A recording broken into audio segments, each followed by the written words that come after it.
तुमच्याकडनं दुसऱ्या पक्षाकडनं तुमच्या विरोधी बाकाच्या पक्षाकडनं सांगण्यात येते की कुठेतरी सगळी घाई होते म्हणून.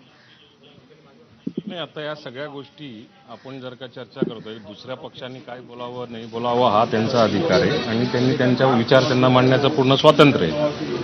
प्रामुख्याने ही जरी आपल्याला घाई वाटत असली तरी सुद्धा एकीकडे जी काही दुःखद घटना झालेली आहे ती न विसरणारी दुःखद घटना झालेली आहे. त्याची पोकळी कधी भरून निघणार नाही.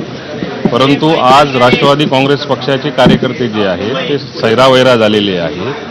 दुसरीकडे स्थानिक स्वराज्य संस्थेच्या निवडणुकीमध्ये स्वतः अजितदादांनीच उमेदवाऱ्या दिलेल्या आहेत. त्यांच्या प्रचाराकरताच ते बारामतीला त्या सकाळी निघाले आणि त्याच्यानंतर त्याचा अपघात झाला, हेही बघितलेलं आहे.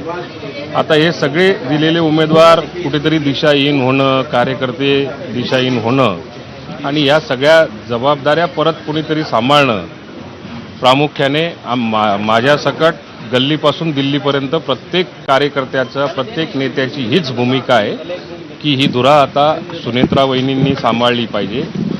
ही सगळ्या कार्यकर्त्यांची भूमिका आहे आणि त्या सगळ्या भावना ज्या दिवशी अंत्ययात्रा होती त्याच दिवशी सगळ्या कार्यकर्त्यांनी त्या बोलून दाखवल्या आणि नेत्यांनी सुद्धा त्या पद्धतीने पुढची पावलं उचलली. शरद पवारांनी म्हटलंय की या संदर्भामध्ये मला काही माहित नाही, कुठेतरी कल्पना दिलेली नाही. शरद पवारांना नाही, हा सगळा विषय त्यांना कल्पना दिली किंवा नाही दिली किंवा या सगळ्या गोष्टी ज्या आहेत या आता या ठिकाणी मी तर काही बोलू शकत नाही किंवा दिलेली असेल नसेल या सगळ्या गोष्टींवर आता चर्चा करण्यात तयार. दहावा अजून झालेलं नाहीये. तिसरं संपूर्ण सावडण्याचा कार्यक्रम सुरू होता आणि तेवढ्यातच ही सगळी शपथविधीची प्रक्रिया होते. ही संपूर्ण घाईघाईची प्रक्रिया वाटत नाही. असं तिसऱ्या मेल्यात का अशा पद्धतीने लोक सोशल मीडियावरती देखील व्यक्त होतात. नाही, या सगळ्या गोष्टी जरी आपल्याला घाईच्या वाटत असल्या, दहावं झालेलं नसेल किंवा दुःख आपला समजा जो 3 दिवसाचा दुखवटा असतो तो पूर्ण झालेला आहे आणि त्याच्यानंतर काळाची गरज मजबुरीने का असेना परंतु ही काळाची गरज आहे की नेता निवडणं ही राष्ट्रवादी काँग्रेस पक्षाच्याच आमदार ते करू शकतात. म्हणून राष्ट्रवादी काँग्रेस पक्षाच्या आमदारांच्या भावना या नेत्यांनी तातडीने लक्षात घेतल्या आणि त्यामुळे हा निर्णय घेणं भाग पडतं.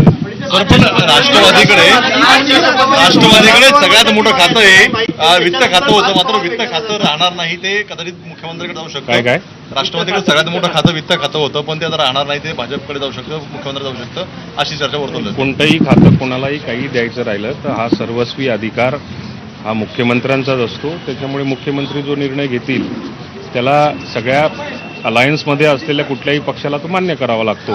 राहिला प्रश्न राष्ट्रवादी काँग्रेस पक्षाचा आग्रह याच्या बाबतीमध्ये तरी मला असं वाटतं की आमचे नेते अजून त्या बाबतीमध्ये कुठली चर्चा झाली नसेल.